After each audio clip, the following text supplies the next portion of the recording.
Chapter 4.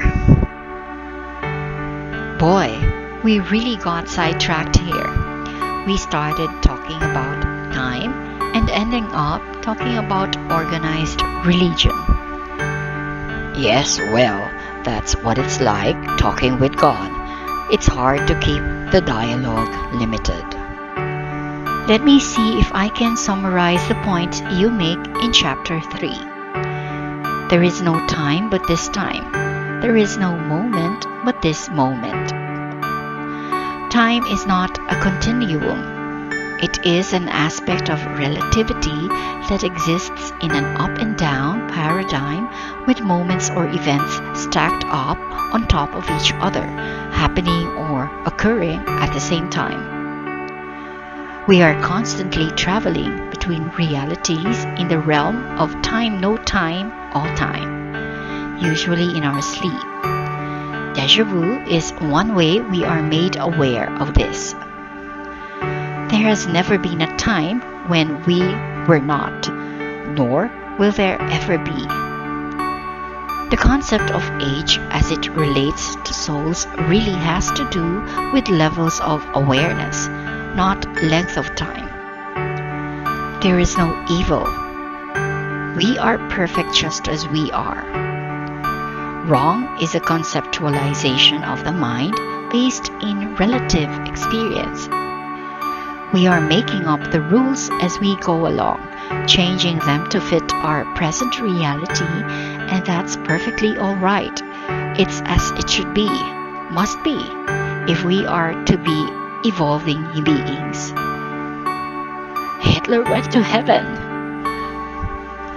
Everything that happens is God's will. Everything. That includes not just hurricanes, tornadoes, and earthquakes, but Hitler as well. The secret of understanding is knowing the purpose behind all events. There are no punishments after death, and all consequences exist only in relative experience and not in the realm of the absolute. Human theologies are mankind's insane attempt to explain an insane God who does not exist. The only human theologies make sense is if we accept a God who makes no sense at all. How is that? Another good summary? Excellent. Good, because now I've got a million questions. Statements 10 and 11, for instance, beg for further clarification. Why did Hitler go to heaven?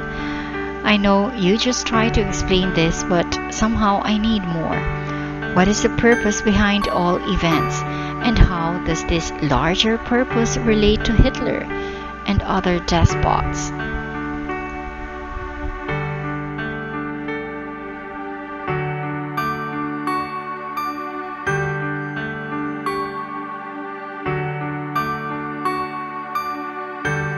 Let's go to the purpose first. All events, all experiences have as their purpose the creating of opportunity. Events and experiences are opportunities, nothing more, nothing less. It would be a mistake to judge them as works of the devil, punishments from God, rewards from heaven, or anything in between. They are simply events and experiences, things that happen.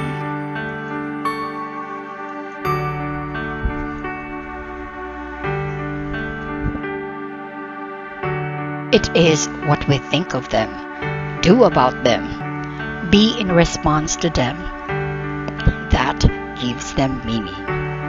Events and experiences are opportunities drawn to you, created by you individually or collectively through consciousness. Consciousness creates experience. You are attempting to raise your consciousness. You have drawn these opportunities to you in order that you might use them as tools in the creation and experiencing of who you are. Who you are as a being of higher consciousness than you are now exhibiting. Because it is my will that you should know and experience who you are, I allow you to draw to yourself whatever event or experience you choose to create in your own to do that. Other players in the universal game join you from time to time, either as a brief encounter, peripheral participants, temporary teammates, long-term interactors, relatives and family, dearly loved ones, or life path partners. These souls are drawn to you by you. You are drawn to them by them. It is a mutually creative experience expressing the choices and desires of both. No one comes to you by accident. There is no such thing as coincidence. Nothing occurs at random. Life is not a product of chance. Events like people are drawn to you, by you, for your own purposes. Larger planetary experiences and developments are the result of group consciousness. They are drawn to you. They're drawn to your group as a whole, as a result of the choices and desires of the group as a whole.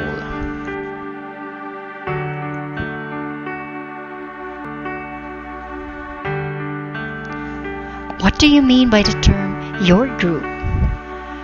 Group consciousness is something that is not widely understood, yet it is extremely powerful and can, if you are not careful, often overcome individual consciousness. You must always, therefore, endeavor to create group consciousness wherever you go and with what or whatever you do. If you wish your larger life experience on the planet to be harmonious, if you're in a group whose consciousness does not reflect your own, and you are unable at this time to effectively alter the group consciousness, it is wise to leave the group, or the group could lead you. It will go where it wants to go, regardless of where you want to go. If you cannot find a group whose consciousness matches your own, be the source of one. Others of like consciousness will be drawn to you. Individuals and smaller groups must affect larger groups, and ultimately the largest group of all, which is all humankind, for there to be permanent and significant change on your planet. Your world and the condition it is in is a reflection of the total combined consciousness of everyone living there. As you can see by looking around you, much work is left to be done, unless of course you are satisfied with your world as it is. Surprisingly, most people are. That is why the world does not change.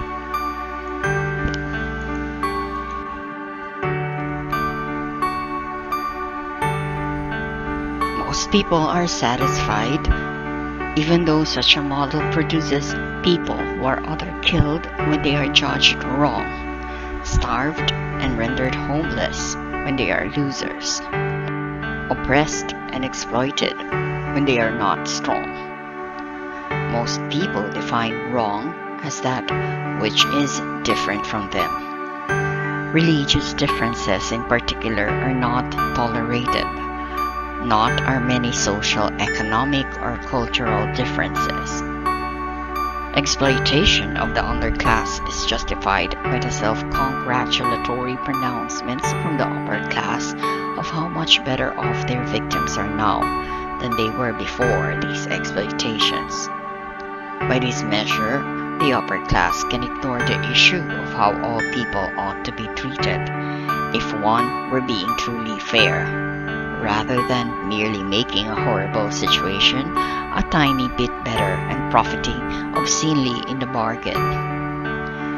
Most people laugh when one suggests any kind of system other than the one currently in place, saying that behaviors such as competing and killing and the victor taking the spoils are what makes their civilization great.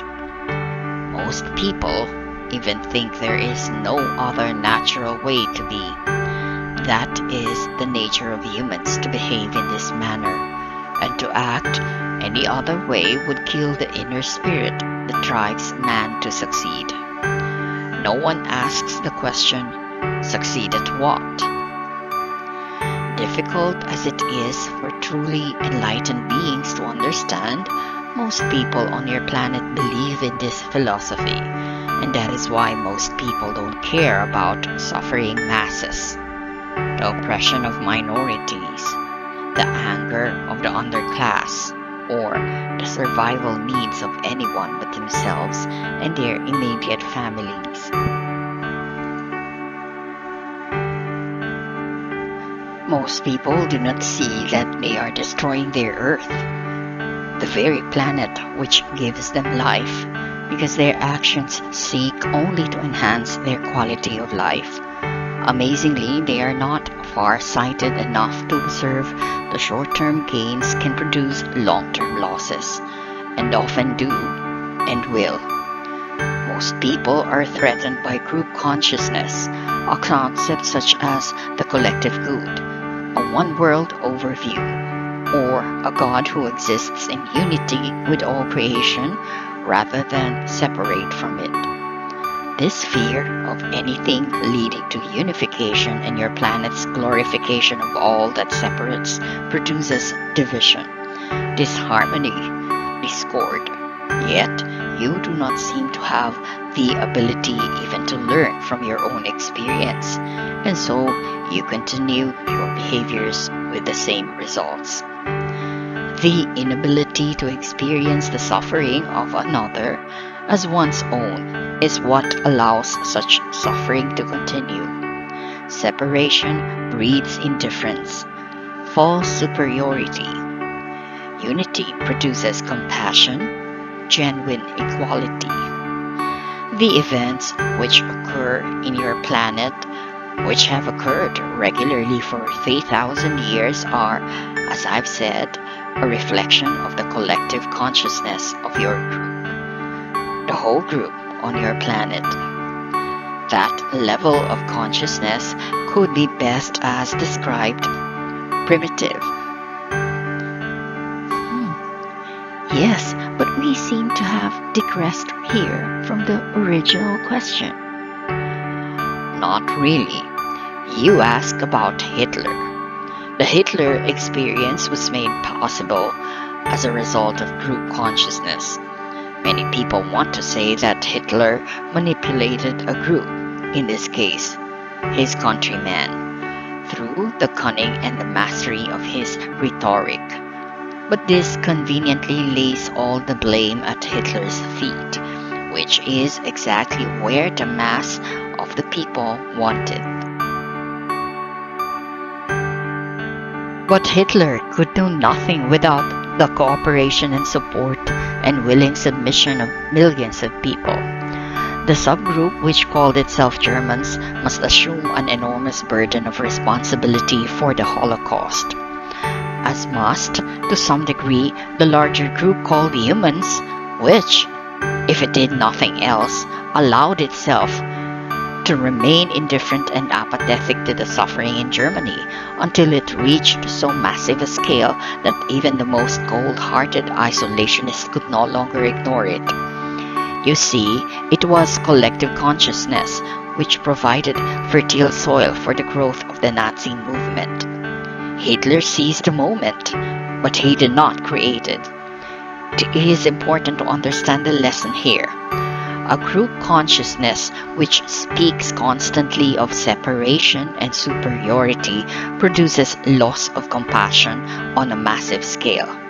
And loss of compassion is inevitably followed by loss of conscience. A collective concept rooted in strict nationalism ignores the plights of others, yet makes everyone else responsible for yours, thus justifying retaliation, rectification, and war.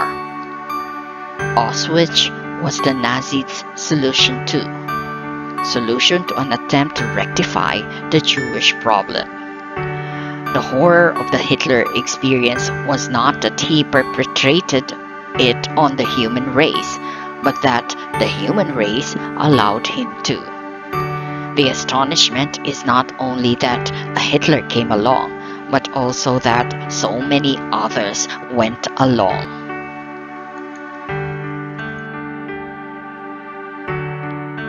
The shame is not only that Hitler killed millions of people, but also that millions of Jews had to be killed before Hitler was stopped. The purpose of the Hitler experience was to show humanity to itself. Throughout history, you have had remarkable teachers, each presenting extraordinary opportunities to remember who you really are. These teachers have shown you the highest and the lowest of the human potential. They have presented vivid, breathtaking examples of what it can mean to be human, of where one can go with the experience, of where the lot of you can go and will go given your consciousness. The thing to remember, consciousness is everything and creates your experience. Group consciousness is powerful and produces outcomes of unspeakable beauty or ugliness. The choice is always yours. If you are not satisfied with the consciousness of your group, seek to change it. The best way to change the consciousness of others is by your example. If your example is not enough, form your own group. You be the source of the consciousness you wish others to experience. They will when you do. It begins with you. Everything. All things. You want the world to change? Change things in your own world. Hitler gave you a golden opportunity to do that. The Hitler experience, like the Christ experience, is profound in its implications and the truths it revealed to you about you. Yet, those larger awareness live. In the case of Hitler or Buddha, Genghis Khan or Hare Krishna, Attila the Hun, or Jesus Christ, only so long as your memories of them live. That is why Jews build monuments to the Holocaust and ask you never to forget it, for there is a little bit of Hitler in all of you, and it is only a matter of degree.